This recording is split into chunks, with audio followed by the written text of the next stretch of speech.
ভারতবর্ষে একজন বাদশা ছিলেন। তার একজন পরমা সুন্দরী কন্যা ছিল। একজন চোর সে কন্যার প্রতি আশেক ছিল, কিন্তু রাজকন্যাকে পাওয়া বড় কঠিন ব্যাপার ছিল।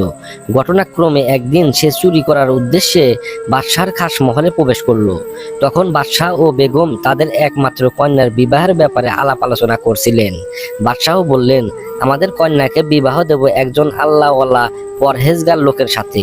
চোর এ কথা শুনে রাজার বাড়িতে চুরি করা ভুলে গেল এবং বাদশাহের সিদ্ধান্তের কথাকে এক বিরাট গনিমত মনে করলো যে তার প্রিয়তমাকে পাওয়ার সঠিক ব্যবস্থা জানা হয়ে গিয়েছে। এখন আল্লাহ তাআলার পরহেজগার হয়ে যাওয়াই ভালো। চোর বাদশার ঘর থেকে বের হয়ে সে এক মসজিদে গিয়ে হাজির হলো এবং দিনরাত আল্লাহর ইবাদতে মশগুল হয়ে পড়লো। তার খ্যাতি চারদিকে ছড়িয়ে পড়লো যে মসজিদে একজন কামেল দরবেশ এসেছে।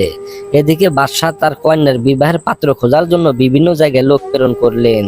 পরহেজগার পাত্র খোঁজার জন্য চারদিকে লোক ছুটে গেল। অনেক খোঁজাখুঁজির পর অবশেষে জানা গেল যে অমুক মসজিদে এমন এক আল্লাহওয়ালা অবস্থান করছেন যার চেয়ে অধিক পরহেজগার সারা দেশে একজনও নেই। একথা শুনে বিশেষ ব্যবস্থাপনায় বিবাহের পয়গাম নিয়ে বাদশার দূত তার কাছে গমন করলো।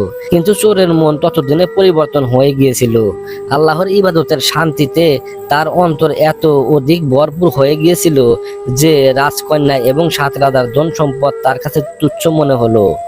সে রাজদূতকে বলল, আপনারা চলে যান, আমার মূল্যবান সময় নষ্ট করবেন না।